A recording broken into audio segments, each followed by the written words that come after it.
जय अध्यक्ष महोदय, धन्यवाद। माननीय प्रधानमंत्री जी,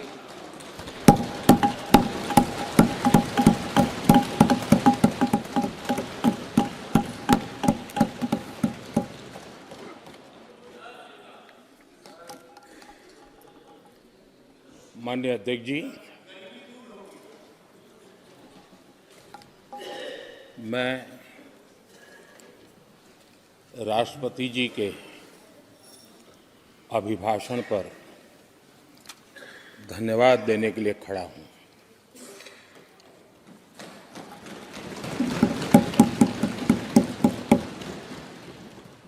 संसद के इस नए भवन में जब आदरणीय राष्ट्रपति जी हम सबको संबोधित करने के लिए आई और जिस गौरव और सम्मान के साथ सेंगोल पूरे प्रोसेसन का नेतृत्व कर रहा और हम सब उसके पीछे पीछे चल रहे थे। नए सदन में ये नई परंपरा भारत के आजादी के उस पवित्र पल का प्रतिबिंब जब साक्षी बनता है तो लोकतंत्र की गरिमा कई गुना ऊपर चली जाती है।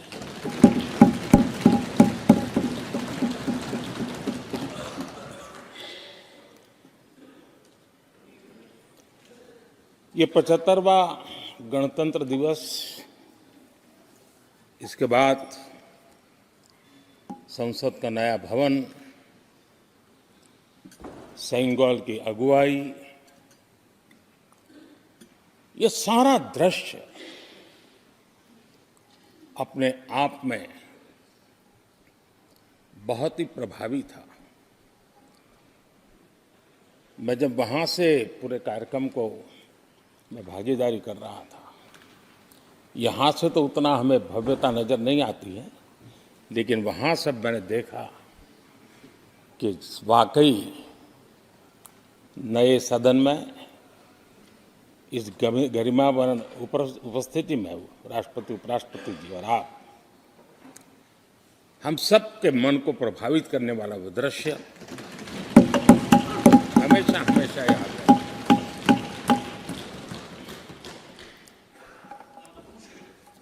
जिन माननीय करीब 60 से ज़्यादा माननीय सदस्यों ने राष्ट्रपति जी के आभार प्रस्ताव पर अपने अपने विचार रखे हैं, मैं विनम्रता के साथ अपने अपने विचार व्यक्त करने वाले सभी अपने माननीय सांसदगण का आभार व्यक्त करता हूं। मैं विशेष रूप से विपक्ष ने जो संकल्प लिया है उसकी सराहना करता हूं। उनके भाषण के एक एक बात से मेरा और देश का विश्वास पक्का हो गया है कि इन्होंने लंबे अरसे तक वहां रहने का संकल्प ले लिया।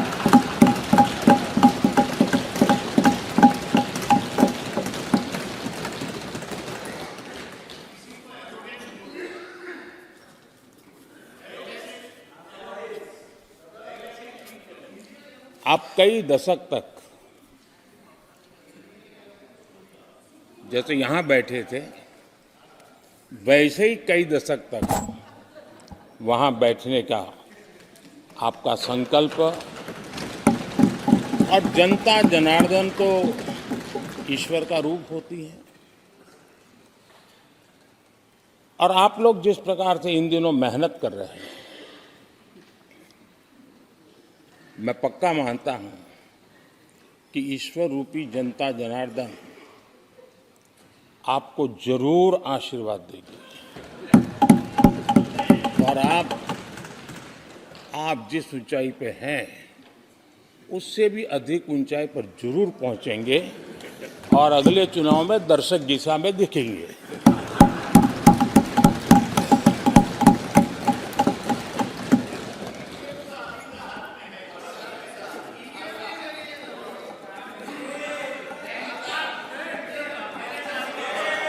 अधिरंजन जी, इस बार आपने आपका कॉन्ट्रैक्ट उनको दे दिया है क्या?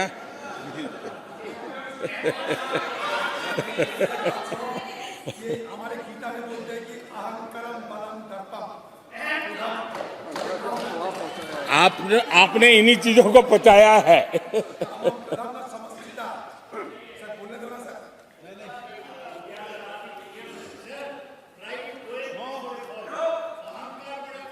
आदरणीय अध्यक्ष महोदय,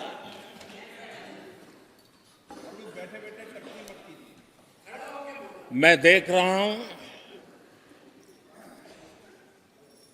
कि आप में से बहुत लोग चुनाव लड़ने का हौसला भी खो चुके हैं। और मैंने सुना है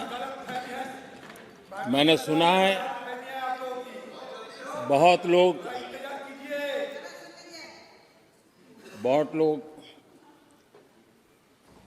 पिछली बार भी सीट बदली, इस बार भी कुछ सीट बदलने के फिराक में हैं। और मैंने सुना है बहुत लोग अब लोकसभा के बजाय राज्यसभा में जाना चाहते हैं। तो स्थितियों का आकलन करके वो अपना अपना रास्ता ढूंढ रहे हैं। आदरणीय अध्यक्ष जी, राष्ट्रपति जी का भाषण एक प्रकार से तथ्यों के आधार पर, हकीकतों के आधार पर एक बहुत बड़ा दस्तावेज है जो देश के सामने राष्ट्रपति जी ने प्रस्तुत किया। और इस पूरे दस्तावेज को आप देखेंगे तो उन हकीकतों को समेटने का प्रयास किया है जिससे देश किस स्पीड से प्रगति कर रहा है, किस स्केल के साथ गतिविधियों का विस्तार हो रहा है, उसका लेखा जोखा आदरणीय राष्ट्रपति जी ने प्रस्तुत किया है। आदरणीय राष्ट्रपति जी ने भारत के उज्जवल भविष्य को ध्यान में रखते हुए 4 मजबूत स्तंभों पर हम सबका ध्यान केंद्रित किया है। और उनका सही आकलन है कि देश के 4 स्तंभ जितने ज्यादा मजबूत होंगे, जितने ज्यादा विकसित होंगे, जितने ज्यादा समृद्ध होंगे, हमारा देश उतना ही समृद्ध होगा, उतना ही तेजी से समृद्ध होगा। और उन्होंने इन 4 स्तंभों का उल्लेख करते हुए देश की नारी शक्ति,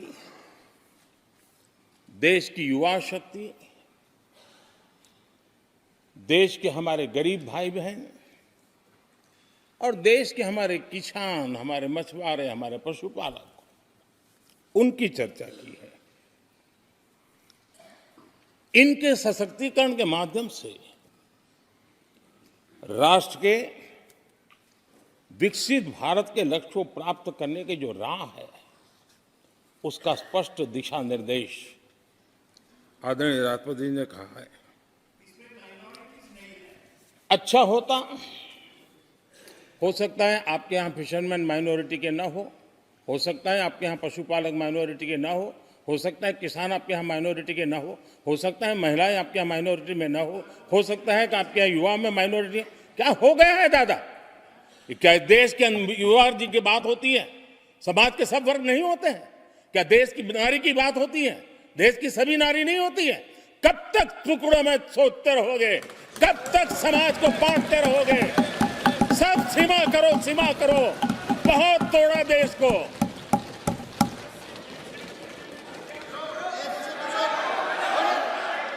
आदरणीय अध्यक्ष जी, अच्छा होता कि जाते जाते तो कम से कम इस चर्चा के दरमियान कुछ सकारात्मक बातें होती, कुछ सकारात्मक सुझाव आते,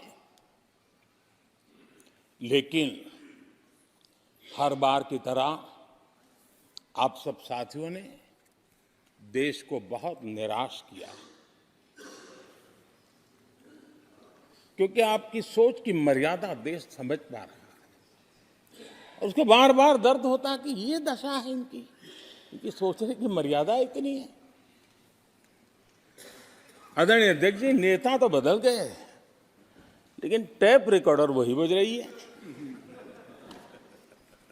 वही बातें, कोई नई बात आती नहीं, और पुरानी ढपली और पुराना राग वही चलता रहता है आपका।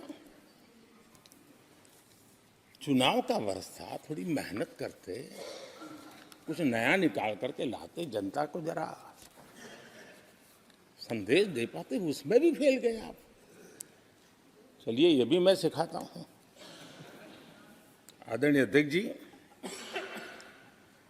आज विपक्ष की जो हालत होगी ना, इसकी सबसे दोषी कांग्रेस पार्टी है।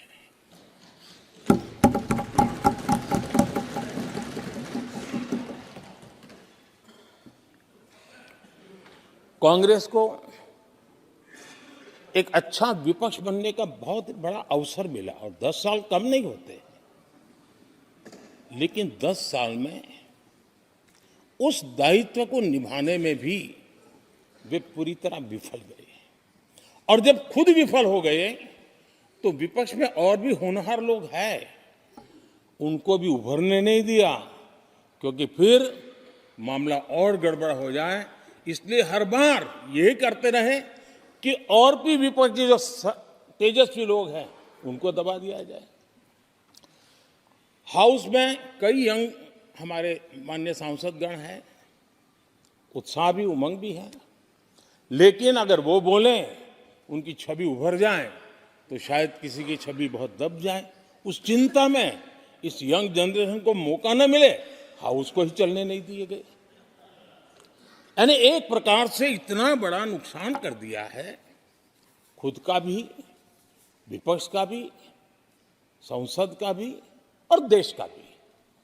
और इसलिए, और मैं हमेशा चाहता हूं कि देश को एक स्वस्थ अच्छे विपक्ष की बहुत जरूरत है।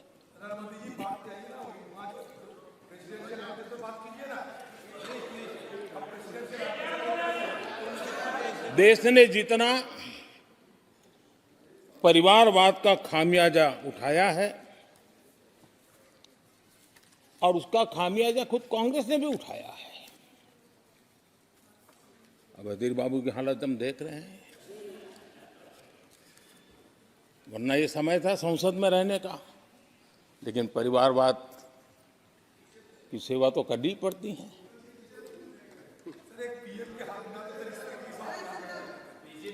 आदरणीय अध्यक्ष जी, अब हालत देखिए, हमारे खड़गे जी इस सदन से उस सदन शिफ्ट हो गए, और गुलाम नबी जी तो पार्टी से ही शिफ्ट कर गए। ये सब परिवारवाद के भेंट चढ़ गए।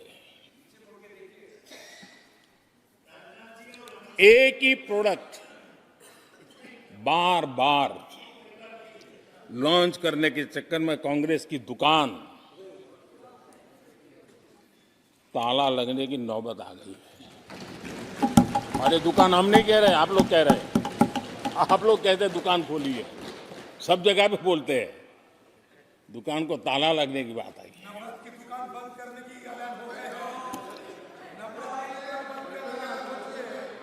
यहां हमारे दादा अपनी आदत छोड़ नहीं पाते हैं, वहां से बैठे बैठे कमेंट कर रहे हैं परिवारवाद की। मैं जरा समझा देता हूं, आज माफ करना अध्यक्ष महोदय, मैं जरा समय ले रहा हूं। आज हम किस परिवारवाद की चर्चा करते हैं? अगर किसी परिवार में अपने बलबूते पर जन समर्थन से एक से अधिक अनेक लोग अगर राजनीतिक क्षेत्र में भी प्रगति करते हैं, उसको हमने कभी परिवारवाद नहीं कहा है।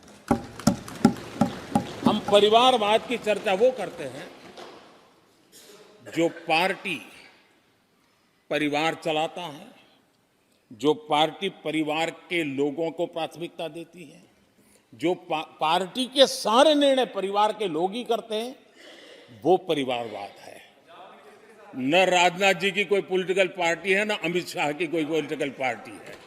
और इसलिए जहां एक परिवार को पार्टियां लिखी जाती हैं, वो लोकतंत्र में उचित नहीं है। लोकतंत्र में पार्टी अनेक एक परिवार के 10 लोग राजनीति में आए, कुछ बुरा नहीं है। हम तो चाहते हैं नौजवान लोग आए।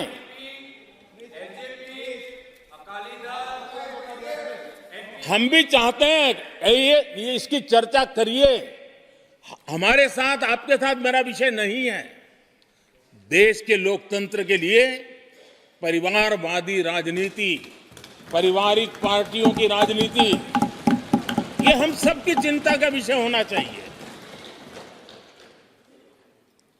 और इसलिए मैं किसी परिवार के 2 लोग अगर प्रगति करते हैं, उसको तो मैं स्वागत करूंगा। 10 लोग प्रगति करें, मैं स्वागत करूंगा। देश में जितनी नई पीढ़ी अच्छे लोग आए, स्वागत योग्य है। सवाल यह है कि परिवार ही पार्टियां चलाती है। पक्का है कि ये अध्यक्ष नहीं होगा तो उसका बेटा होगा, ये नहीं होगा तो उसका बेटा होगा। ये लोकतंत्र का खतरा है। और इसलिए अच्छा हुआ दादा, थैंक यू। ये विषय कभी बोलता नहीं था, आज बोल दिया मैंने। आदरणीय अध्यक्ष जी, एक ही प्रोडक्ट को बार बार लॉन्च करने का भरपूर प्रयास हो रहा है।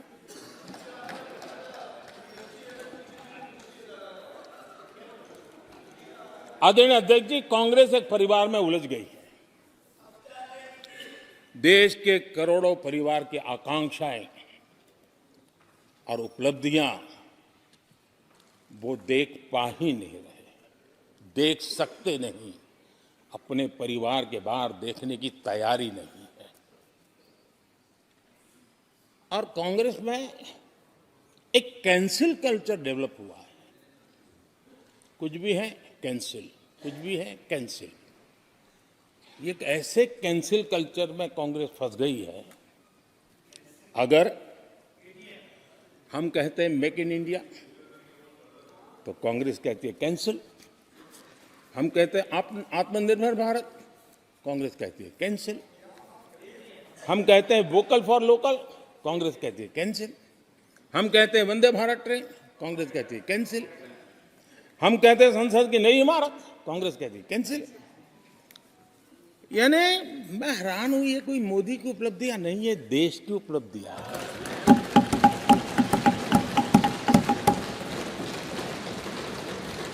इतनी नफरत कब तक पाले रखोगे? और उसके कारण देश की सफलताएं, देश के अचीवमेंट, उसको भी कैंसिल करके आप बैठ गए।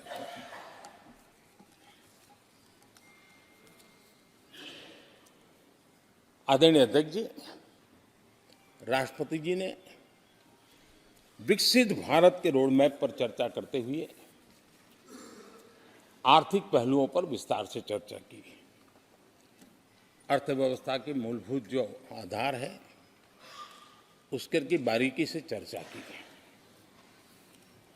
और भारत की मजबूत अर्थव्यवस्था को आज पूरी दुनिया सराह रही है, पूरी दुनिया उससे प्रभावित है। और जब विश्व संकट से गुजर रहा है, तब तो उनको और ज्यादा अच्छा लगता है। G20 समिट के अंदर सारे देश ने देखा है कि पूरा विश्व भारत के लिए क्या सोचता है, क्या कहता है, क्या आशा करता है।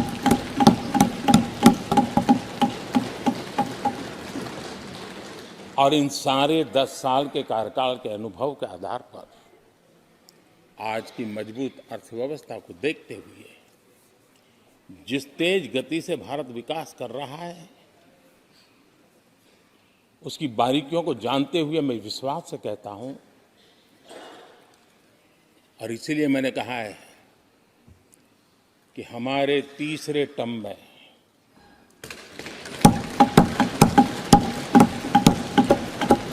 भारत दुनिया की तीसरी बड़ी आर्थिक ताकत बनेगा।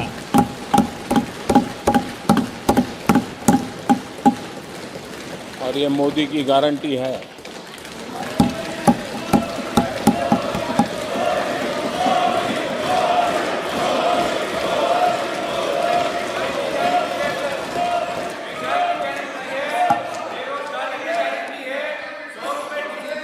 माननीय अध्यक्ष जी, इनको पहले मौका नहीं दिया था क्या? सबको मौका दिया है ना? हाँ,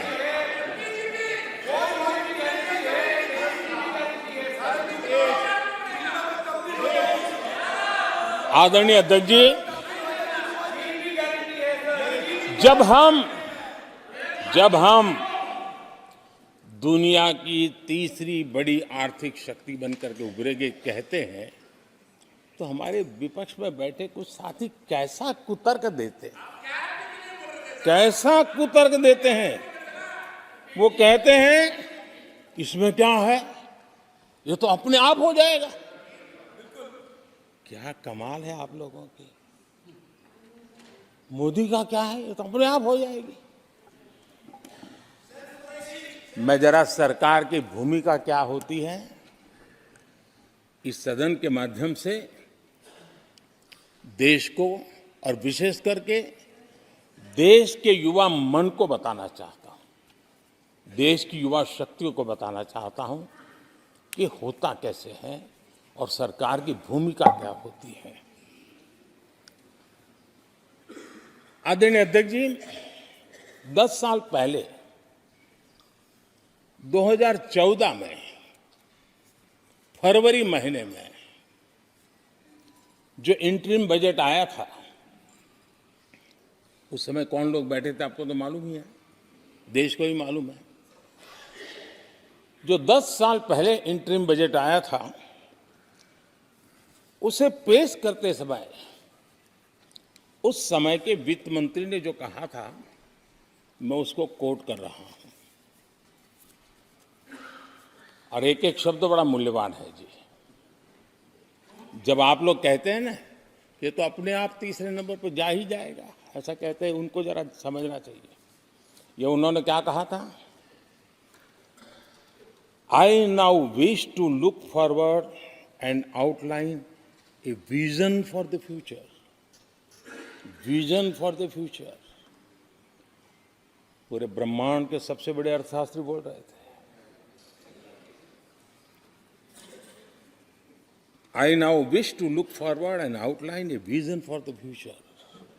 आगे कहते हैं, I wonder how many have noted the fact that India's economy, in terms of the size of its GDP, is the 11th largest in the world. यानी 2014 में 11 नंबर पहुंचने पर क्या गौरवगान होता था। आज 5 पर पहुंच गए और आपको क्या हो गया, क्या हो गया। आदरणीय अध्यक्ष जी, आदरणीय अध्यक्ष जी, आदरणीय अध्यक्ष जी, आदरणीय अध्यक्ष जी, आदरणीय अध्यक्ष जी, आदरणीय अध्यक्ष जी, मैं आगे पढ़ रहा हूं। गोगोई जी, थैंक यू, आपने अच्छा कहा। मैं आगे पढ़ रहा हूं, ध्यान से सुनिए साथियों, ध्यान से सुनिए। उन्होंने कहा था is the 11th largest in the world. बड़ा गौरव का बात था। There are great things in the store. आगे वो कह रहे हैं there are great things in store. फिर आगे कहते हैं, there is a well argued view that in the next 3 decades, India's nominal GDP will take the country to the 3rd rank after the US and China. उस समय ये ब्रह्मांड के बड़े अर्थशास्त्री कह रहे थे कि तीसरे नंबर पर 30 साल में हम पहुंच जाएंगे। 30 साल। और फिर कहा था ये मेरा विजन जो मैं मनमोहन सिंह नहीं थे उस वक्त, मनमोहन सिंह नहीं थे। बहुत लोग हैं जो ये ख्यालों में रहते हैं वो ब्रह्मांड के सबसे बड़ी अर्थशास्त्री है। ये लोग 2014 में कह रहे हैं और विजन क्या देखते हैं 2044 यानी 2044 तक तीसरी अर्थव्यवस्था की बात। ये इनकी सोच, ये इनकी मर्यादा, सपना भी देखने का सामर्थ्य खो चुके थे लोग। संकल्प तो दूर की बात थी। 30 साल का इंतजार करने के लिए मेरे देश की युवा पीढ़ी को कह कर गए थे, लेकिन हम आज आपके सामने विश्वास से खड़े हैं, इस पवित्र सदन में खड़े हैं और मैं आपको विश्वास दिलाता हूं कि 30 साल हम नहीं लगने देंगे। ये मोदी की गारंटी है। मेरे तीसरे कार्यकाल में देश दुनिया की तीसरी आर्थिक शक्ति बन जाए।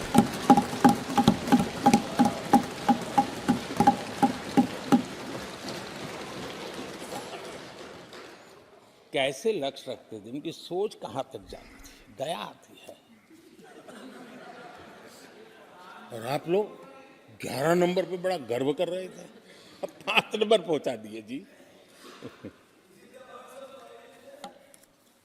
लेकिन अगर 11 पर पहुंचने से आपको खुशी होती थी तो 5 नंबर पहुंचने पर भी खुशी होनी चाहिए। देश 5 नंबर पे पहुंचा, आपको खुशी होनी चाहिए। इस बीमारी में फंसे पड़े हो। आदरणीय अध्यक्ष जी, भाजपा सरकार की काम करने की स्पीड, हमारे लक्ष्य कितने बड़े होते हैं, हमारा हौसला कितना बड़ा होता है, वो आज पूरी दुनिया देख रही है।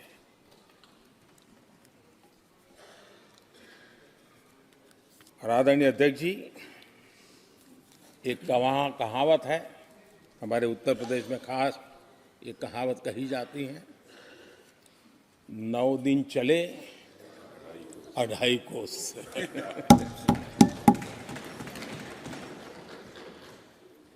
और मुझे लगता है कि ये कहावत पूरी तरह कांग्रेस को परिभाषित कर देती है। ये कांग्रेस की सुस्त रफ्तार, कांग्रेस की सुस्त रफ्तार का कोई मुकाबला नहीं। आज देश में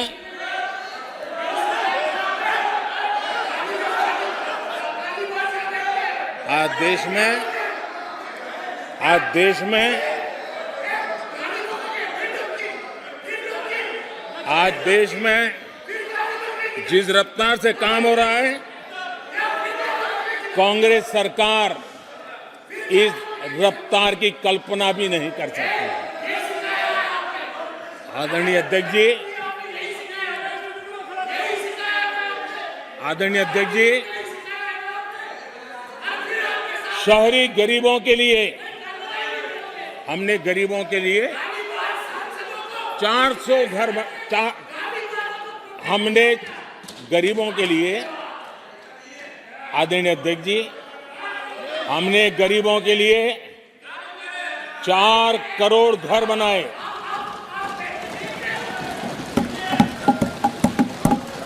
और शहरी गरीबों के लिए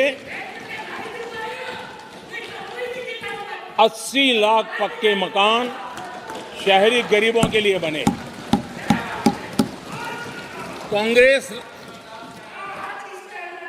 अगर कांग्रेस की रफ्तार से घर बने होते तो क्या हुआ होता मैं इसका हिसाब लगाता हूं, अगर कांग्रेस की जो रफ्तार थी उस प्रकार से चला होता तो 100 साल लगते इतना काम करने में, 100 साल लगते, 5 पीढ़ियां गुजर जाती। आदरणीय अध्यक्ष जी, 10 वर्ष में 40,000 किलोमीटर रेलवे ट्रैक का इलेक्ट्रिफिकेशन हुआ। अगर कांग्रेस की रफ्तार से देश चलता, इस काम को करने में 80 साल लग जाते। एक प्रकार से 4 पीढ़ियां गुजर जाती। आदरणीय अध्यक्ष जी, हमने 17 करोड़ अधिक गैस कनेक्शन दिए। ये मैं 10 साल का हिसाब दे रहा हूं। अगर कांग्रेस की चाल से चलते तो ये कनेक्शन देने में और 60 साल लग जाते। 3 पीढ़ियां धुएं में खाना पकाते पकाते गुजर जाती। आदरणीय अध्यक्ष जी, हमारी सरकार ने सैनिटेशन कवरेज 40% से 100% तक पहुंची है। अगर कांग्रेस की रफ्तार होती तो ये काम होते होते 60-70 साल और लगते और कम से कम 3 पीढ़ियां गुजर जाती, लेकिन गारंटी नहीं होता कि नहीं होता। आदरणीय अध्यक्ष जी, कांग्रेस की जो मानसिकता है, जिसका देश को बहुत नुकसान हुआ, कांग्रेस ने देश के सामर्थ्य पर कभी भी विश्वास नहीं किया। वे अपने आप को शासक मानते रहे और जनता जनार्दन को हमेशा कमतर आंकते गए, छोटा आंकते गए। आदरणीय अध्यक्ष जी, देश के नागरिकों के लिए कैसा सोचते थे, मैं जानता हूं, मैं नाम बोलते ही उनको जरा चुभन होगी, लेकिन 15 अगस्त लाल किले से प्रधानमंत्री नेहरू ने जो कहा था वो मैं जरा पढ़ता हूं। लाल किले से भारत के प्रथम प्रधानमंत्री ने जो कहा था वो पढ़ रहा हूं, नेहरू जी ने। उन्होंने कहा था, हिंदुस्तान में काफी मेहनत करने की आदत आम तौर से नहीं है। हम इतना काम नहीं करते जितना कि यूरोप वाले या जापान वाले या चीन वाले या रूस वाले या अमेरिका वाले करते हैं। ये नेहरू जी लाल किले से बोल रहे हैं। यह न समझिए, यह न समझिए कि यह न समझिए कि वह कौमें, ये न समझिए कि वह कौमें कोई जादू से खुशहाल हो गई। वो मेहनत से हुई है और अक्ल से हुई है। ये उनको सर्टिफिकेट दे रहे हैं, भारत के लोगों को नीचा दिखा रहे हैं। यानी नेहरू जी की भारतीयों के प्रति सोच थी कि भारतीय आलसी है। नेहरू जी की भारतीयों के लिए सोच थी कि भारतीय कम अक्ल के लोग होते हैं। और आदरणीय अध्यक्ष जी, इंदिरा जी की सोच भी उससे ज्यादा अलग नहीं थी। इंदिरा जी ने जो लाल किले से लाल किले से 15 अगस्त को कहा था, लाल किले से 15 अगस्त को इंदिरा जी ने कहा था, दुर्भाग्यवश हमारी आदत ये है कि जब कोई शुभ काम पूरा होने को होता है तो हम आत्मतुष्टि की भावना से ग्रस्त हो जाते हैं, और जब कोई कठिनाई आ जाती है तो हम ना उम्मीद हो जाते हैं। कभी कभी तो ऐसा लगने लगता है कि पूरे राष्ट्र ने ही पराजय भावना को अपना लिया है। आज कांग्रेस के लोगों को देख करके लगता है कि इंदिरा जी भले देश के लोगों का आकलन सही न कर पाए, लेकिन कांग्रेस का एकदम सटीक आकलन उन्होंने किया।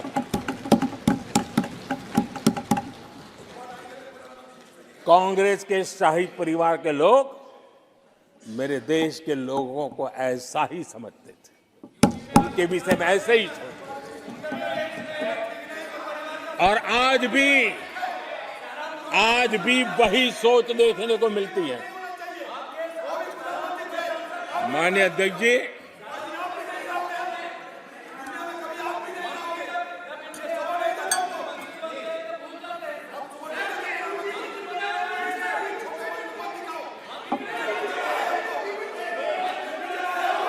माननीय अध्यक्ष जी, कांग्रेस का विश्वास हमेशा सिर्फ एक परिवार पर रहा है। एक परिवार के आगे वो न कुछ सोच सकते हैं, न कुछ देख सकते हैं। कुछ दिन पहले भानुमति का कुनबा जोड़ा,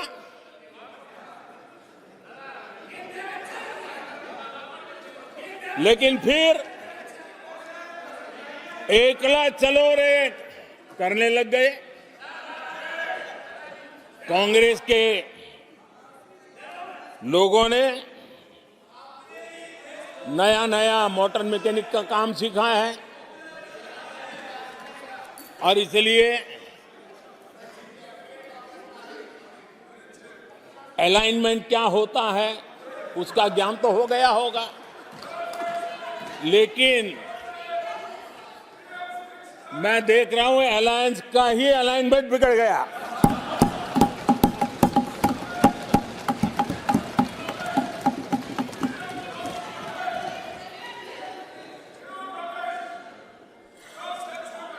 इनको अपने इस कुनबे में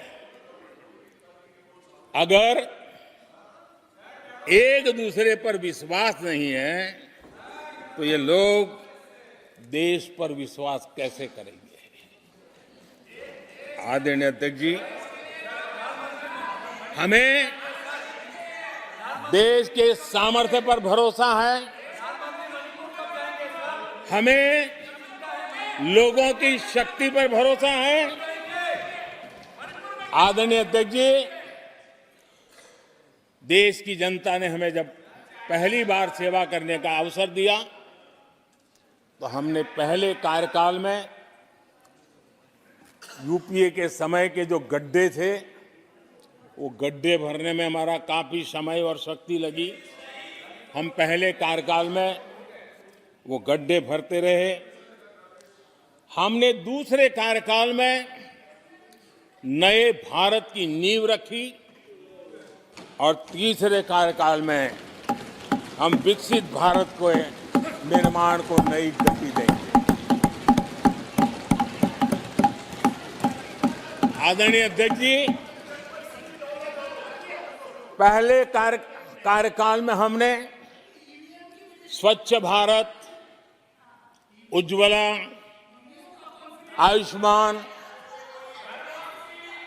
आयुष्मान भारत, बेटी बचाओ बेटी पढ़ाओ,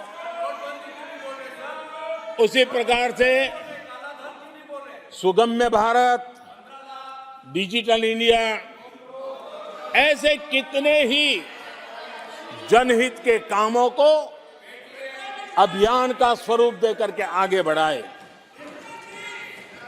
टैक्स व्यवस्था आसान हो, इसके लिए जीएसटी जैसे निर्णय लिए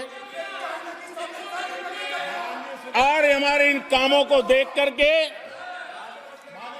जनता ने भरपूर समर्थन दिया। जनता ने बहुत आशीर्वाद दिए, पहले से भी ज्यादा आशीर्वाद दिए और हमारा दूसरा कार्यकाल प्रारंभ हुआ। दूसरा कार्यकाल संकल्पों और वचनों की पूर्ति का कार्यकाल रहा।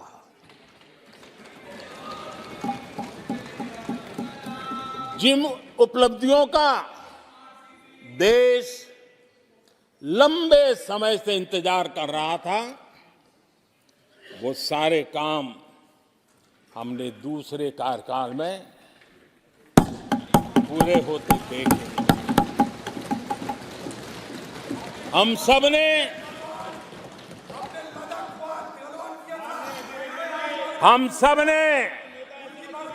370 खत्म होते हुए देखा।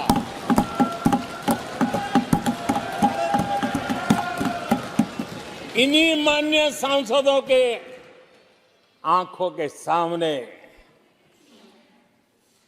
और उनके वोट की ताकत से 370 गया।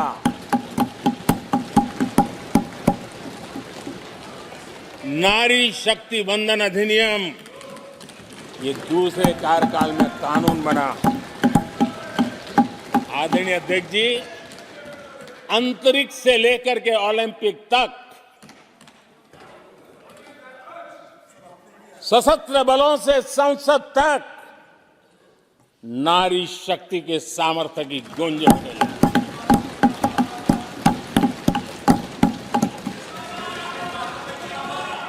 ये नारी शक्ति के सशक्तिकरण को आज देश ने देखा है।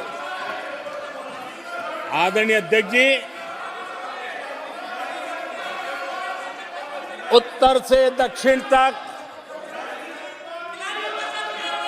पूरब से पश्चिम तक लोगों ने दशकों से अटकी भटकी लटकी योजनाओं को समयबद्ध तरीके से पूरे होते हुए देखा। आदरणीय अध्यक्ष जी, अंग्रेजी शासन के पुराने दंड प्रधान कानूनों से हम please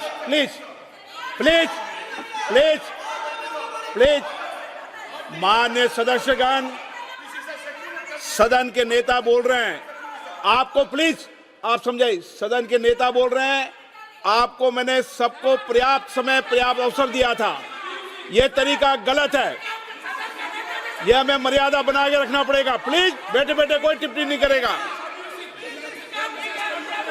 please please please please no, गलत तरीका, गलत तरीका। माननीय प्रधानमंत्री जी,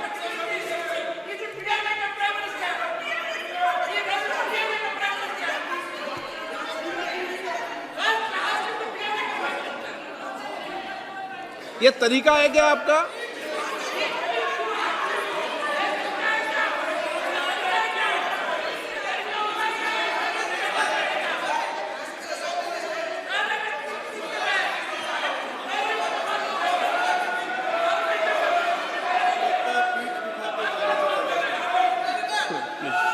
प्लीज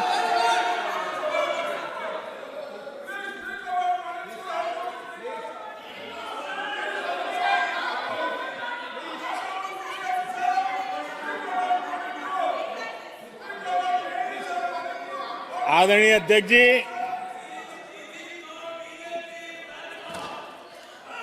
अंग्रेजी शासन के पुराने कानून जो दंड प्रधान थे, उन दंड प्रधानों से के कानूनों से हट करके हमने न्याय संहिता तक प्रगति की।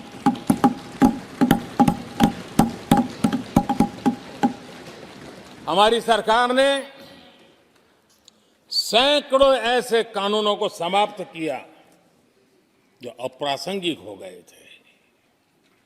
सरकार ने 40,000 से ज्यादा कंप्लायंसेस खत्म कर दिए। आदरणीय अध्यक्ष जी, भारत ने अमृत भारत और नमो भारत ट्रेनों से भविष्य की उन्नति के सपने देखे।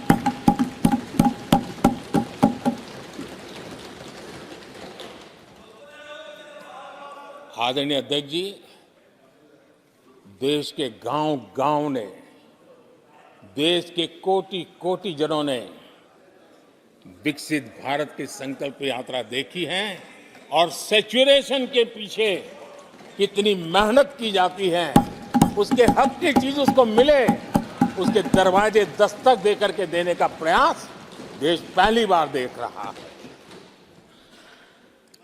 आदरणीय अध्यक्ष जी, भगवान राम, आदरणीय अध्यक्ष जी, भगवान राम न सिर्फ अपने घर लौटे, बल्कि एक ऐसे मंदिर का निर्माण हुआ जो भारत की महान सांस्कृतिक परंपरा को नई ऊर्जा देता रहेगा। और आदरणीय अध्यक्ष जी, अब हमारी सरकार का तीसरा कार्यकाल भी बहुत दूर नहीं है। ज्यादा से ज्यादा 100-125 दिन बाकी है। और अब की बार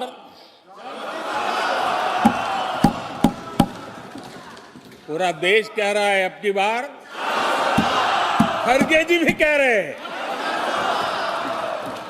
लेकिन अध्यक्ष जी,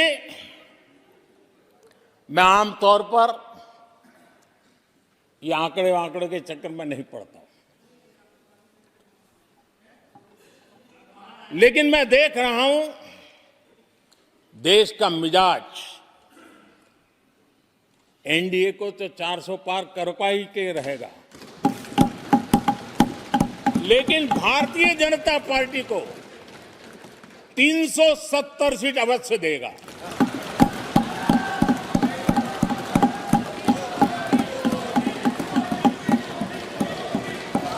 बीजेपी को 370 सीट और एनडीए को 400 पार।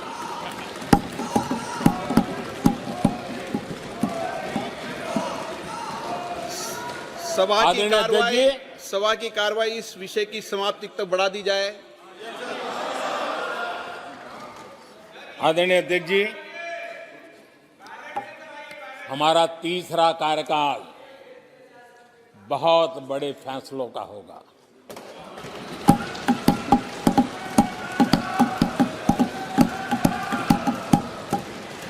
मैंने लाल किले से कहा था और राम मंदिर प्राण प्रतिष्ठा के समय भी मैंने उसको दोहराया था। मैंने कहा था, देश को अगले 1000 वर्षों तक समृद्ध और सिद्धि के शिखर पर देखना चाहिए। तीसरा कार्यकाल अगले 1000 वर्षों के लिए एक मजबूत नींव रखने का कार्यकाल होगा।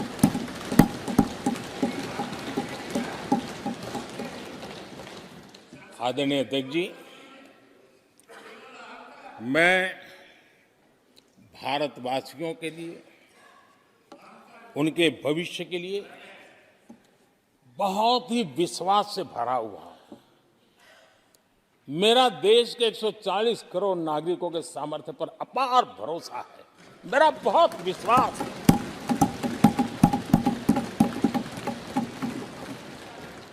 10 वर्षों में 25 करोड़ लोग गरीबी से बाहर आए, ये सामर्थ्य दिखाता है। आदरणीय अध्यक्ष जी, मैंने हमेशा कहा है कि गरीब को अगर साधन मिले, गरीब को अगर संसाधन मिले, गरीब को अगर स्वाभिमान मिले, तो हमारा गरीब गरीबी को परास्त करने का सामर्थ्य रखता है। और हमने वो रास्ता चुना और मेरे गरीब भाइयों ने गरीबी को परास्त करके दिखाया है। और इसी सोच के साथ हमने गरीब को साधन दिए, संसाधन दिए, सम्मान दिया, स्वाभिमान दिया। 50 करोड़ गरीबों के पास आज बैंक खाता है। कभी वो बैंक से गुजर नहीं पाता। 4 करोड़ गरीबों के पास पक्का घर है। घर उसके स्वाभिमान को एक नया सामर्थ्य देता है। 11 करोड़ से अधिक परिवारों को पीने का शुद्ध जल पानी नल से मिल रहा है। 55 करोड़ से अधिक गरीबों को आयुष्मान भारत कार्ड मिला है। घर में कोई भी बीमारी आ जाए, उस बीमारी के कारण फिर से वो गरीबी की तरफ लुढ़क न जाए, उसको भरोसा है कितनी भी बीमारी क्यों ना आ जाए, मोदी बैठा है। 80 करोड़ लोगों को मुफ्त अनाज की सुविधा दी गई है। आदरणीय अध्यक्ष जी, मोदी ने उनको पूछा जिनको पहले कोई पूछता तक नहीं था। देश में पहली बार रेहड़ी पटरी वाले साथियों के बारे में सोचा गया। पीएम स्वनिधि योजना से आज वो ब्याज के चक्कर से बाहर निकले, बैंक से पैसे लेकर अपने कारोबार को बढ़ा रहे हैं। देश में पहली बार हाथ का हुनर जिनका सामर्थ्य है, जो राष्ट्र का निर्माण भी करते हैं, ऐसे मेरे विश्वकर्मा साथियों के बारे में सोचा गया। उनको आधुनिक टूल, आधुनिक ट्रेनिंग, पैसों की मदद, विश्व एक मार्केट उनके लिए खुल जाए, ये मेरे विश्वकर्मा भाइयों के लिए हमने कहा। देश में पहली बार पीवीटीजी यानी जनजातियों में भी अति पिछड़े जो हमारे भाई बहन हैं, संख्या बहुत कम है, वोट के हिसाब से किसी को नजर नहीं जाती। हम वोट से परे हैं, हम दिलों से जुड़े हैं और इसलिए पीवीटीजी जातियों के लिए पीएम जनमन योजना बना करके उनके कल्याण का मिशन मोड में काम उठाया है। इतना ही नहीं, सरहद के जो गांव थे जिनको आखिरी गांव करके छोड़ दिया गया था, हमने वो आखिरी गांव को पहला गांव बना करके विकास की पूरी दिशा बदल दी है। आदरणीय अध्यक्ष जी, मैं जब बार बार मिलेट्स की वकालत करता हूं, मिलेट्स की दुनिया के अंदर जाकर के चर्चा करता हूं, G20 के देशों को लोगों के सामने गर्व के साथ मिलेट्स परोसता हूं, तो उसके पीछे मेरे दिल में 3 करोड़ से ज्यादा मेरे छोटे किसान हैं जो मिलेट्स की खेती करते हैं। इनका कल्याण, इससे हम जुड़े हुए हैं। आदरणीय अध्यक्ष जी, जब मैं वोकल फॉर लोकल की बात करता हूं, जब मैं मेक इन इंडिया की बात करता हूं, तब मैं करोड़ों गृह उद्योग, लघु उद्योग, कुटीर उद्योग, उससे जुड़े हुए मेरे लाखों परिवारों के साथ उनके कल्याण के लिए सोचता हूं। आदरणीय अध्यक्ष जी, खादी, कांग्रेस पार्टी ने उसको भुला दिया, सरकारों ने भुला दिया। आज मैं खादी के ताकत देने में सफलतापूर्वक आगे बढ़ा हूं, क्योंकि खादी के साथ, हैंडलूम के साथ करोड़ों बुनकरों की जिंदगी लगी हुई है। मैं उनके कल्याण को देखता हूं। आदरणीय अध्यक्ष जी, हमारी सरकार हर कोने में गरीबी को निकालने के लिए, गरीब को समृद्ध बनाने के लिए अनेक विविध प्रयासों को कर रही है। जिनके लिए वोट बैंक ही था, उनके लिए उनका कल्याण संभव नहीं था।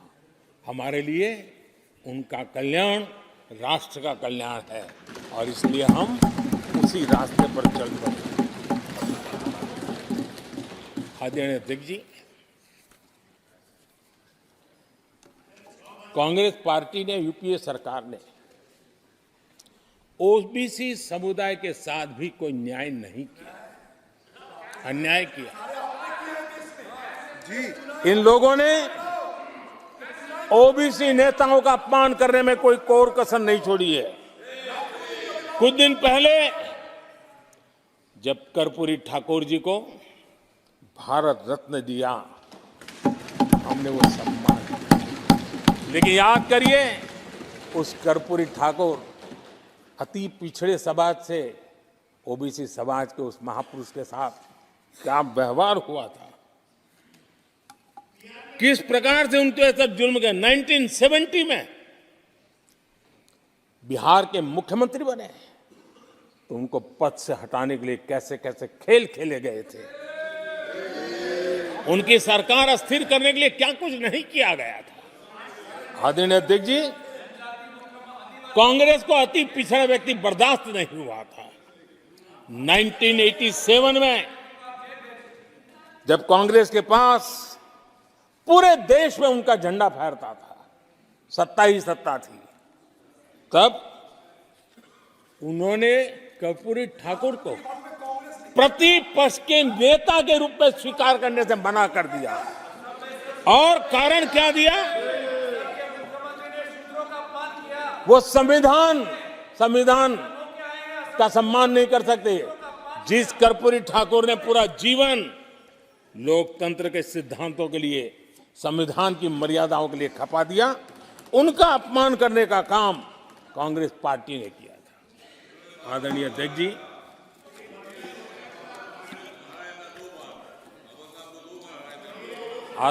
जी, कांग्रेस के हमारे साथियों को आजकल इस पर बहुत चिंता जताते हैं कि सरकार में ओबीसी कितने लोग हैं, कितने पद पर कहाँ है, उसके हिसाब किताब करते रहते हैं। लेकिन मैं हैरान हूं, उनको इतना सबसे बड़ा ओबीसी नजर नहीं आता है। कहाँ आंखें बंद करके बैठ जाते हैं। आदरणीय अध्यक्ष जी, जरा मैं ये दुनिया भर की चीजें करते हैं, मैं कहना चाहता हूं, ये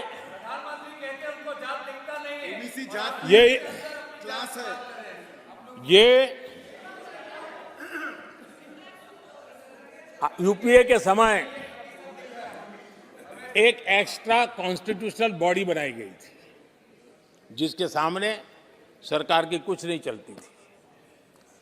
नेशनल एडवाइजरी काउंसिल, जरा कोई निकाल करके देखे उसमें क्या कोई ओबीसी था क्या? जरा निकाल के देखिए। इतनी बड़ी बड़ी पावरफुल बॉडी बनाई थी और वो तो अपॉइंट कर रहे थे। आदरणीय अध्यक्ष जी, पिछले 10 वर्षों में नारी शक्ति के सशक्तिकरण को लेकर के अनेक विविध कदम उठाए गए।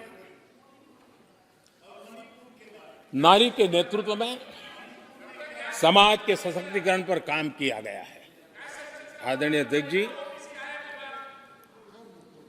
अब देश की बेटी, हिंदुस्तान में कोई ऐसा सेक्टर नहीं है जहां देश की बेटियों के लिए दरवाजे बंद हो।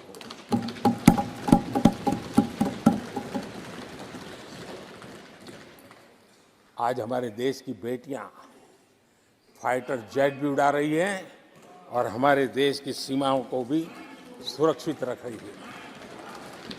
आदरणीय अध्यक्ष महोदय, ग्रामीण व्यवस्था अर्थव्यवस्था हमारी women self help group 10 crore बहनें जुड़ी है और आर्थिक गतिविधि करती है और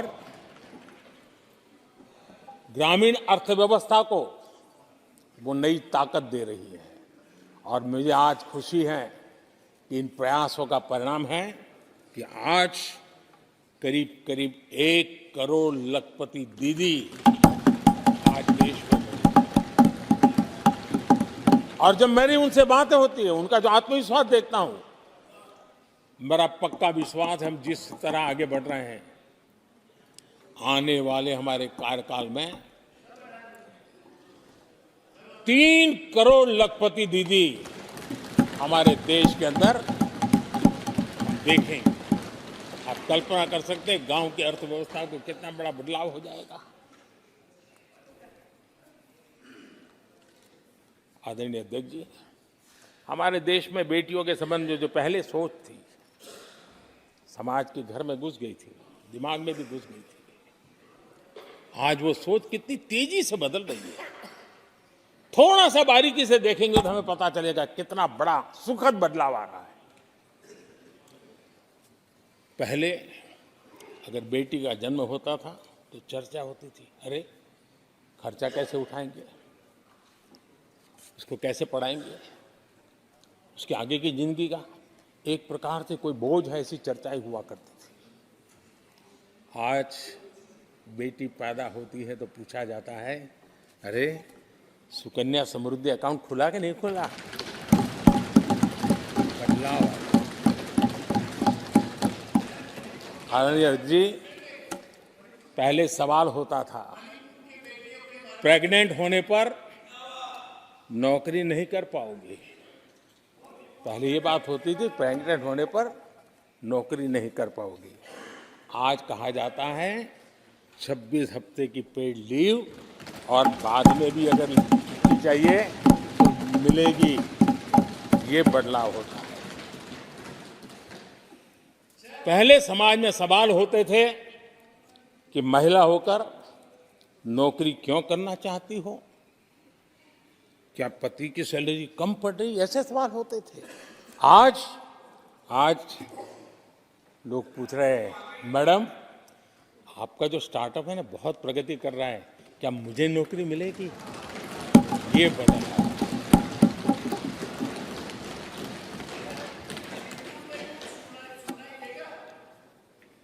आदरणीय अध्यक्ष जी, एक समय था जब सवाल पूछा जाता था कि बेटी की उम्र बढ़ रही है, शादी कब करोगे। बेटी की उम्र बढ़ रही है, शादी कब करोगे। आज पूछा जाता है, बेटी पर्सनल और प्रोफेशनल दोनों कामों को संतुलित कितना बढ़िया करती हो, कैसे करती हो।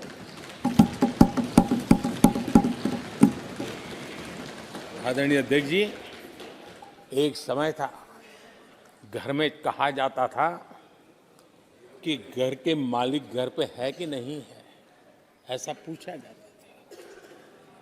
घर के मुखिया को बुलाइए, ऐसा कहते थे। आज किसी के घर जाते हैं तो घर महिला के नाम पर, बिजली का बिल उसके नाम पर आता है, पानी गैस सब उसके नाम पर। तो परिवार के मुखिया की जगह आज मेरी माताएं बहन से। ये बदलाव अमृतकाल में विकसित भारत का हमारा जो संकल्प है ना, इसकी एक बहुत बड़ी शक्ति के रूप में उभरने वाला है और मैं उस शक्ति के दर्शन कर पा रहा हूं। आदरणीय अध्यक्ष महोदय,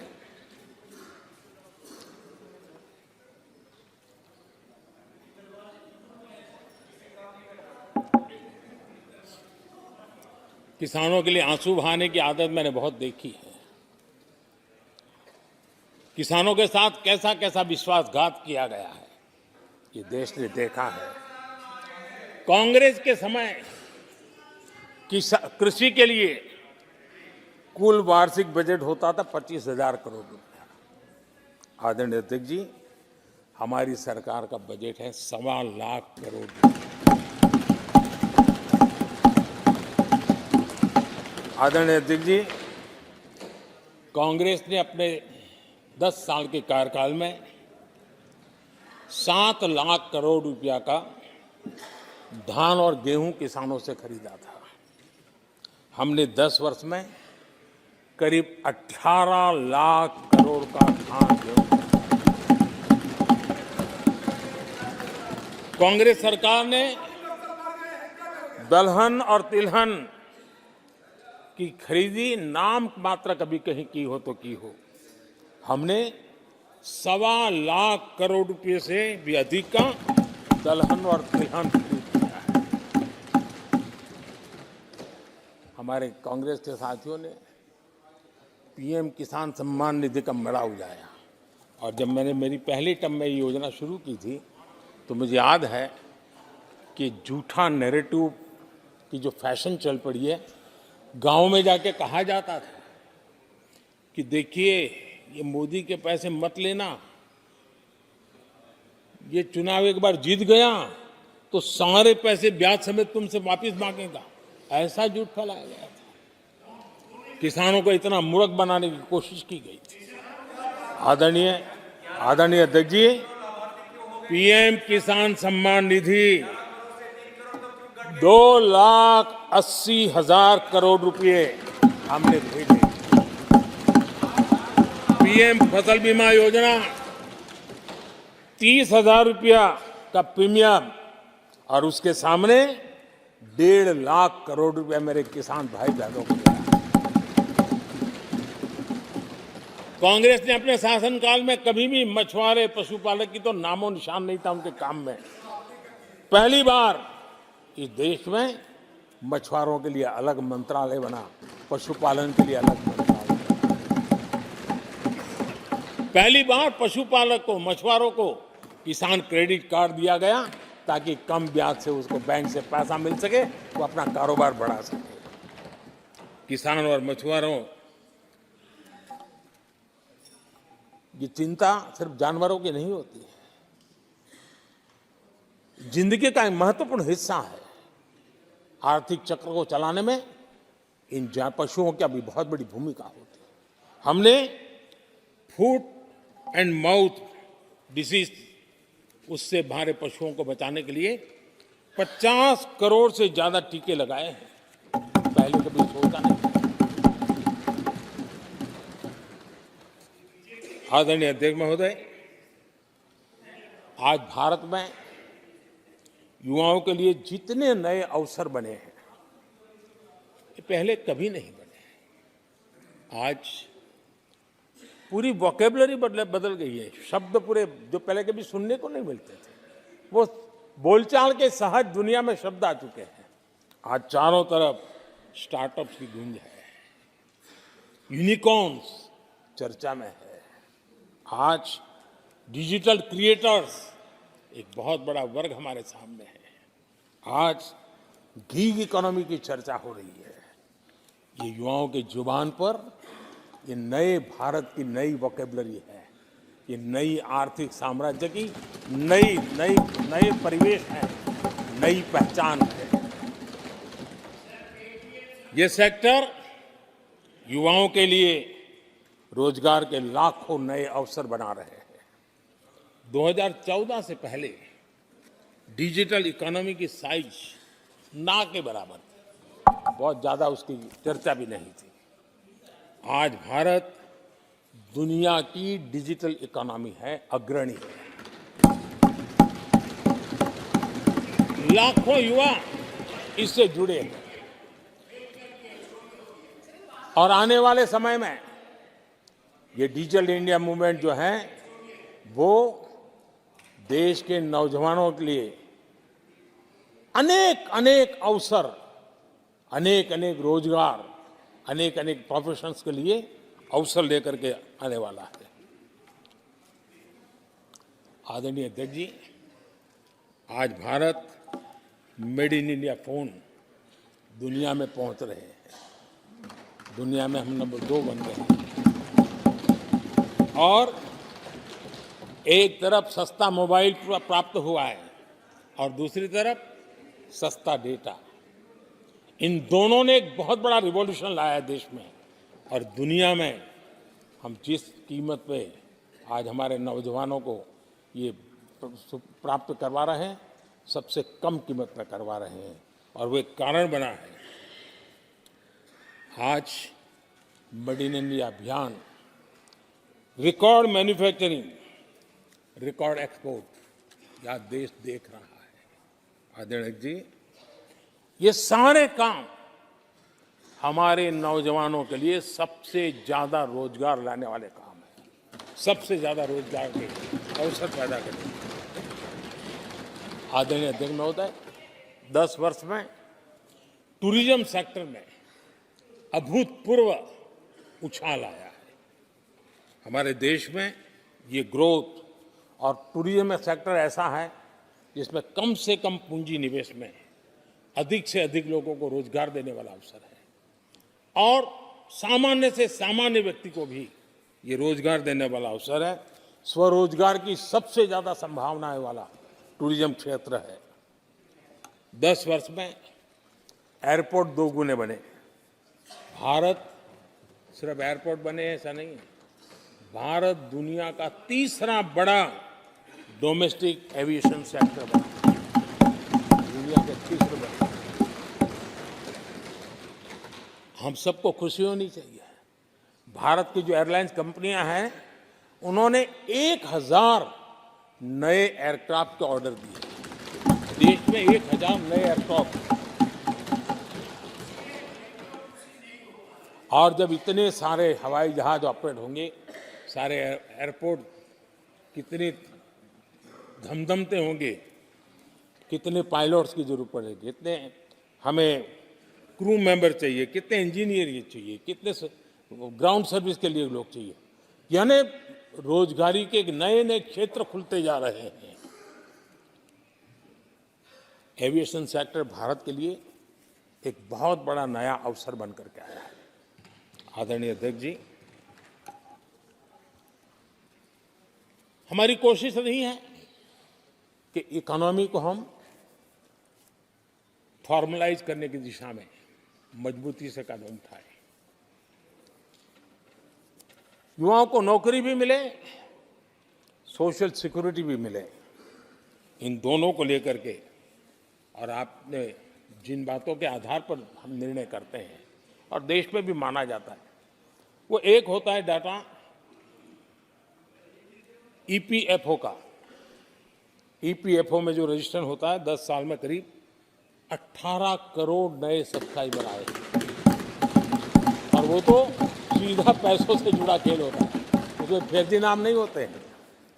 मुद्रा लोन पाने वालों में 8 करोड़ लोग ऐसे हैं जिन्होंने जीवन में पहली बार कारोबार अपना शुरू किया है, बिजनेस। और जब मुद्रा लोन लेता है तो खुद तो रोजगारी पाता है, 1 या 2 और लोगों को भी रोजगारी देता है, क्योंकि उसका काम ऐसा होता है। हमने लाखों स्ट्रीट वेंडर्स को सपोर्ट किया है। 10 करोड़ महिलाएं एसएचजी से जुड़ी, जैसा मैंने कहा 1 लाख, और लखपति दीदी 1 करोड़, ये अपने आप में बहुत। और मैंने जैसा कहा, हम 3 करोड़ के टारगेट को। आदरणीय अध्यक्ष जी, कुछ आंकड़े हैं जो अर्थशास्त्री समझते हैं, नहीं सामान्य मानवी भी समझता है। 2014 से पहले के 10 वर्षों में इंफ्रास्ट्रक्चर के निर्माण में करीब करीब 12 लाख करोड़ का बजट था। 10 साल में 12 लाख करोड़। बीते 10 वर्षों में इंफ्रास्ट्रक्चर निर्माण के अंदर बजट 44 लाख करोड़, 44 लाख करोड़। रोजगार कैसे बढ़ते हैं इससे समझ आता है। आदरणीय अध्यक्ष जी, इस राशि से जितनी बड़ा मात्रा में काम हुआ है, उसके कारण इतने लोगों को रोजी रोटी मिली है, इसका आप अंदाज कर सकते हैं। हम भारत को मैन्युफैक्चरिंग का, रिसर्च का, इनोवेशन का हब बने, उस दिशा में देश की युवा शक्ति को प्रोत्साहित कर रहे हैं, व्यवस्थाएं विकसित कर रहे हैं, आर्थिक मदद के योजनाएं बना रहे हैं। आदरणीय अध्यक्ष जी, एनर्जी के क्षेत्र में हम हमेशा डिपेंडेंट रहे। एनर्जी के सेक्टर में हमें आत्मनिर्भर होने की दिशा में बहुत कुछ करने की आवश्यकता है और हमारी कोशिश है ग्रीन एनर्जी की तरफ।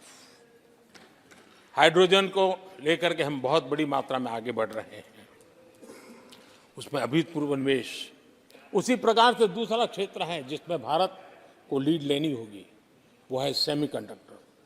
पिछली सरकारों ने जितने प्रयास किए लेकिन सफलता नहीं मिली। अब हम जिस स्थिति में पहुंचे हैं, मैं विश्वास से कहता हूं कि हमारे 3 दशक खराब भले हो गए, लेकिन आने वाला समय हमारा है। हम सेमीकंडक्टर के क्षेत्र में अभूतपूर्व निवेश में देख रहा हूं और भारत दुनिया को एक बहुत बड़ा कंट्रीब्यूशन करेगा। इन सारे कारणों से आदरणीय अध्यक्ष जी, क्वालिटी जॉब की संभावनाएं बहुत बढ़ने वाली है और जिसके कारण समाज में जैसे जैसे हमने एक अलग स्किल मिनिस्ट्री बनाई, उसके पीछे हेतु ये है कि देश के नौजवानों को हुनर मिले और ऐसे अवसर मिले और हम इंडस्ट्री 4.0 उसके लिए मैन पावर को तैयार करते हुए आगे बढ़ने की दिशा में काम कर रहे हैं। आदरणीय अध्यक्ष जी, यहाँ महंगाई को लेकर के काफ़ी कुछ बातें की गई है। मैं जरूर चाहूँगा कि देश के सामने कुछ सच्चाइयाँ आनी चाहिए। इतिहास गवाह है, जब भी कांग्रेस आती है महंगाई लाती है।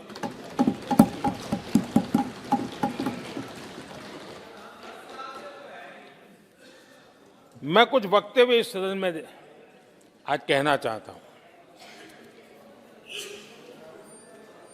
और किसी की आलोचना करने के लिए नहीं कह रहा हूं, लेकिन हो सकता है कि हमारी बात जो समझ नहीं पाते हैं वो अपने लोगों की बात को समझने का प्रयास करेंगे। कहा गया था कभी और किसने कहा था वो मैं बाद में कहूंगा, हर चीज की कीमत बढ़ जाने की वजह से मुसीबत फैली है, आम जनता उनमें फंसी है। ये स्टेटमेंट ऑफ फैक्ट किसका है? ये कहा था हमारे पंडित नेहरू जी ने, लाल किले से कहा था उस समय। हर चीज की कीमत बढ़ जाने की वजह से मुसीबत फैली है, आम जनता उनमें फंसी है। ये उस समय की बात है। उन्होंने माना था लाल किले से, चारों तरफ महंगाई बढ़ी है। अब इस वक्तव्य के 10 साल के बाद, नेहरू जी के इस वक्तव्य के 10 साल के बाद एक और वक्तव्य का कोट आपके सामने रखता हूं। आप लोग, मैं कोट बता रहा हूं, आप लोग आजकल भी कुछ दिक्कतों में हैं, परेशानियों में हैं महंगाई की वजह से। कुछ तो लाचारी है, पूरी तौर से काबू की बात नहीं हो पा रही हमारे इस समय में, हालांकि वो काबू में आएगी। 10 साल के बाद भी महंगाई के यही गीत कहे गए थे और ये किसने कहा था? फिर से ये नेहरू जी ने कहा था उन्हीं के कार्यकाल में। तब देश का पीएम रहते उन्होंने 12 साल हो चुके थे, लेकिन हर बार महंगाई कंट्रोल में नहीं आ रही है, महंगाई के कारण आपको मुसीबत हो रही है, इसी के गीत गाते रहे थे। आदरणीय अध्यक्ष जी, अब मैं एक और भाषण का हिस्सा पढ़ रहा हूं। जब देश आगे बढ़ता है तो कुछ हद तक कीमतें भी बढ़ती हैं। हमको ये भी देखना है कि जो भी आवश्यक वस्तु हैं उनकी कीमत को कैसे थामें। ये किसने कहा था? इंदिरा गांधी जी ने कहा था। 1974 में जब देश में सारे उन्होंने दरवाजे ताले लगा दिए थे, लोगों को जेल में बंद कर दिया था, 30% महंगाई थी, 30%।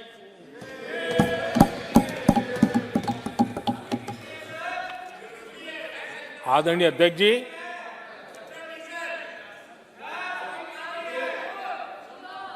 अपने भाषण में यहां तक कहा गया था, क्या कहा था, आप चौंक जाएंगे। उन्होंने कहा था अगर जमीन न हो, यानी कुछ पैदावार के लिए जमीन न हो, तो अपने गमले और कनस्तर में सब्जी उगा लें। ये ऐसी सलाहें उच्च पद पर बैठे हुए लोग दिया करते थे। जब देश में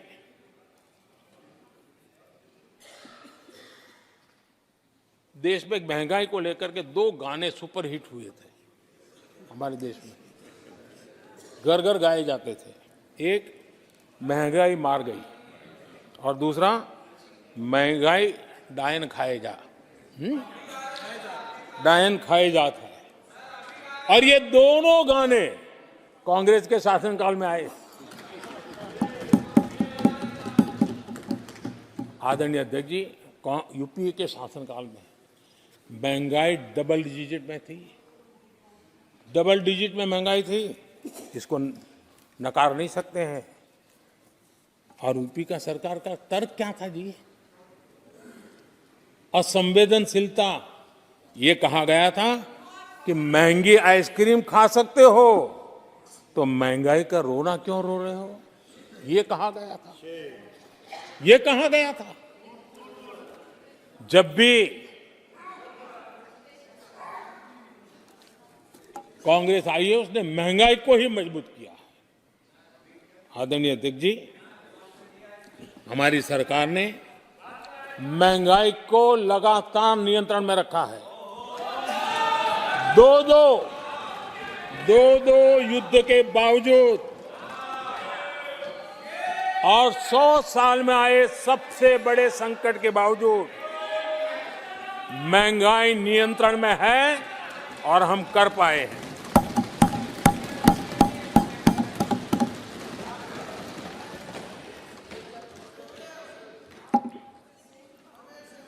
आदरणीय अध्यक्ष जी, यहां पर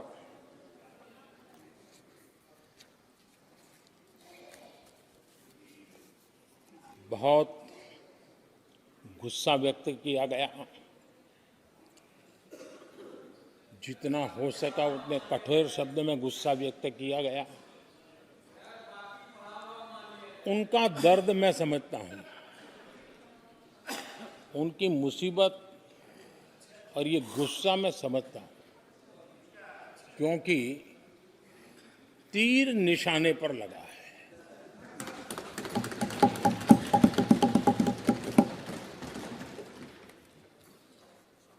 भ्रष्टाचार पर एजेंसियां एक्शन ले रही हैं,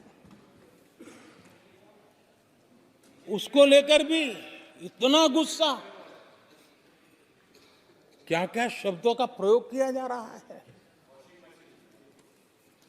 आदरणीय अध्यक्ष जी, 10 साल पहले हमारे सदन में, पार्लियामेंट में क्या चर्चा होती थी? सदन का पूरा समय घोटालों की चर्चा पर जाता था, भ्रष्टाचार की चर्चा पर जाता था, लगातार एक्शन की डिमांड होती थी। सदन यही मांग करता रहता था, एक्शन लो, एक्शन लो, एक्शन लो। वो कालखंड देश ने देखा है, चारों तरफ भ्रष्टाचार की खबरें रोजमर्रा। और आज जब भ्रष्टाचारियों पर एक्शन लिया जा रहा है तो लोग उनका समर्थन में हंगामा करते हैं। आदरणीय अध्यक्ष जी, इनके समय में एजेंसियों का सिर्फ और सिर्फ राजनीतिक उपयोग के लिए उपयोग किया जाता था, बाकी उनको कोई काम करने नहीं दिया जाता था। अब आप देखिए उनके कालखंड में क्या हुआ। पीएमएलए एक्ट के तहत हमने पहले के मुकाबले 2 गुने से अधिक केस दर्ज किए। कांग्रेस के समय में ईडी ने 5,000 करोड़ रुपए की संपत्ति जब्त की। हमारे कार्यकाल में ईडी ने 1 लाख करोड़ रुपए की संपत्ति, देश का लूटा हुआ माल देना ही पड़ेगा। और जिनका इतना सारा माल पकड़ा जाता हो, नोटों के ढेर पकड़े जाते हो, और अधीर बाबू तो बंगाल से आते हैं, देखे हैं नोटों के ढेर उन्होंने तो किस किस के घर में से पकड़े जाते, किस किस राज्यों में पकड़े जाते थे। ये देश ये नोटों के ढेर देख देख करके चौंक गया है। लेकिन अब जनता को आप मूर्ख नहीं बना सकते। जनता देख रही है कि किस प्रकार से यूपीए सरकार में जो भ्रष्टाचार की बातें होती थी उसका टोटल 10-15 लाख करोड़ का रहा है, चर्चा होती थी। हमने लाखों करोड़ के घोटाले तो अटकाए, लेकिन उन सारे पैसों को गरीबों के काम लगा दिया, गरीबों के कल्याण के लिए। अब बिचौलियों के लिए गरीबों को लूटना बहुत मुश्किल हो गया है। Direct benefit transfer, Jan Dhan account, Aadhaar, mobile, उसकी ताकत हमने पहचानी है। 30 लाख करोड़ रुपए से ज्यादा रकम हमने लोगों के खाते में सीधी पहुंचाई। और अगर कांग्रेस के एक प्रधानमंत्री ने कहा था कि 1 रुपया भेजते हैं 15 पैसे पहुंचते हैं, अगर उस हिसाब से मैं देखूं तो हम जो 30 लाख भेजे हैं, अगर उनका जमाना होता तो कितना रुपया कहां चला जाता, इसका हिसाब लगाइए। 15% मुश्किल से लोगों के पास पहुंचता, बाकी सब कहां चला जाता। आदरणीय अध्यक्ष जी, हमने 10 करोड़ फर्जी नाम हटाए हैं। अभी लोग पूछते हैं पहले इतना आंकड़ा था, क्यों कम हुआ? आपने ऐसी व्यवस्था बनाई थी कि जिस बेटी का जन्म नहीं हुआ उसको आपके यहां से विधवा पेंशन जाते थे। और ऐसे सरकारी योजनाओं को मारने के जो रास्ते थे ना, 10 करोड़ फर्जी नाम बंद किए। ये जो परेशानी है ना इन चीजों की है, क्योंकि रोजमर्रा की काय उनकी बंद हो गई है। आदरणीय अध्यक्ष जी, हमने ये फर्जी नामों को हटाने से करीब 3 लाख करोड़ रुपया फर्जी हाथों में जाने से बचाया, गलत हाथों में जाने से बचाया। देश के टैक्स पेयर का पाई बचाना और सही काम में लगाना, इसके लिए हमने जीवन खपा रखे हैं। आदरणीय अध्यक्ष जी, सभी राजनीतिक दलों को भी सोचने की जरूरत है और समाज में भी जो लोग बैठे हैं उनको देखने की जरूरत है। आज देश का दुर्भाग्य है, पहले तो क्लासरूम में भी कोई अगर चोरी करता था, किसी की कॉपी करता था, तो वो भी 10 दिन तक अपना मुंह किसी को दिखाता नहीं था। आज जो भ्रष्टाचार के आरोप जिन पे सिद्ध हो चुके हैं, जो जेलों में समय निकाल करके पैरोल पर आए, आज वॉशिंग मशीन से भी बड़ा कंधे पे लेकर के महिमा मंडन कर रहे हैं ऐसे चोरों का सार्वजनिक जीवन में। कहां ले जाना चाहते हो देश को तुम?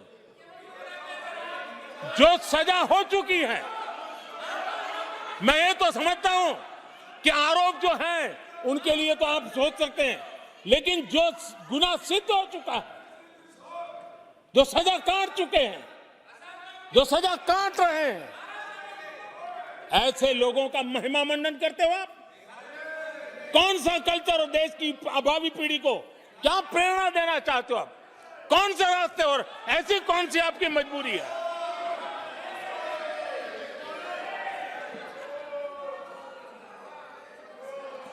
और ऐसे लोगों का महिमा मंडन किया जा रहा है, उनको महान बताया जा रहा है। जहां संविधान का राज है, जहां लोकतंत्र है, माननीय अध्यक्ष जी, ऐसी बातें लंबी नहीं चल सकती हैं। ये लोग लिख करके रखे हैं कि ये जो महिमा मंडन का काम चल रहा है उनका, वो अपने ही खात्मे की चिट्ठी पे सिग्नेचर कर रहे हैं लोग।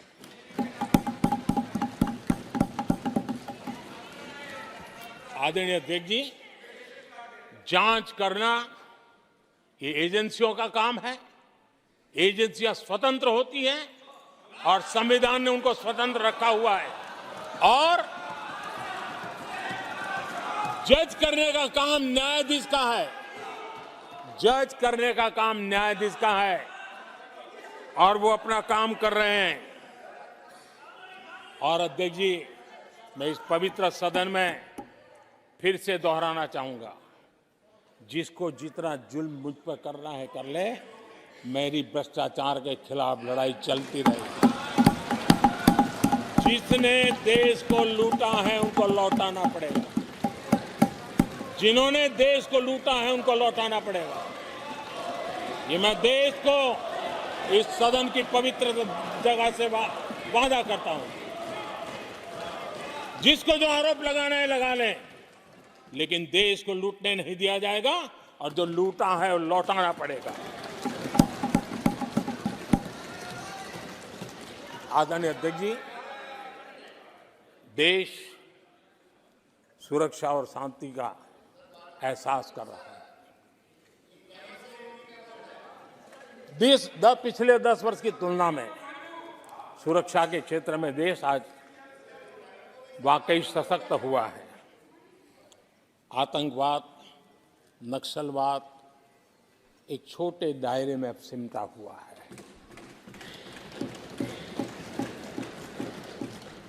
लेकिन भारत की जो टेररिज्म के प्रति जीरो टॉलरेंस नीति है, आज पूरे विश्व को भी भारत की इस नीति की तरफ चलने के लिए मजबूर होना पड़ा। भारत की सेनाएं सीमाओं से लेकर के समंदर तक अपने सामर्थ्य को लेकर के आज भी उसकी धाक है। हमें हमारी सेना के पराक्रम पर गर्व होना चाहिए।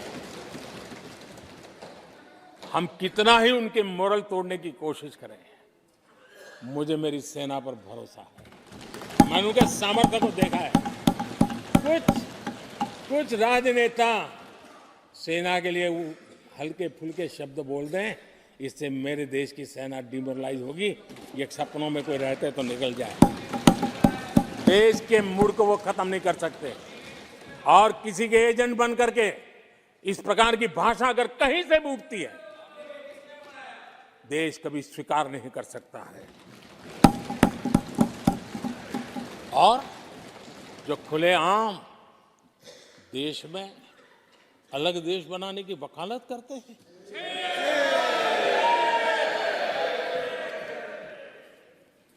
जोड़ने की बातें छोड़ो, तोड़ने की कोशिश करिए। अरे आपके अंदर क्या पड़ा हुआ है? क्या इतने टुकड़े करके अभी भी आपके मन को समाधान नहीं हुआ है? देश के इतने टुकड़े कर चुके हो आप, और टुकड़े करना चाहते हो? कब तक करते रहोगे? आदरणीय अध्यक्ष जी, इसी सदन में अगर कश्मीर की बात होती थी तो हमेशा चिंता का स्वर निकलता था, छिटाकशी होती थी, आरोप प्रत्यारोप होते थे। आज जम्मू कश्मीर में अभूतपूर्व विकास की चर्चा हो रही है और गर्व के साथ हो रही है।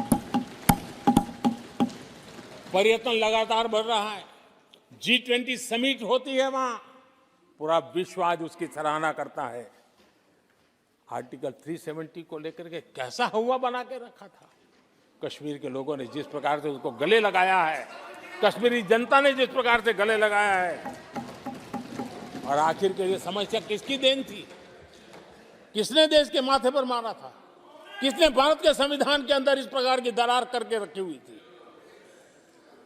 आदरणीय अध्यक्ष जी, अगर नेहरू जी का नाम लेते हैं तो उनको बुरा लगता है, लेकिन कश्मीर को जो समस्याएं झेलनी पड़ी उसके मूल में उनकी ये सोच थी और उसी का परिणाम है देश को भुगतना पड़ा।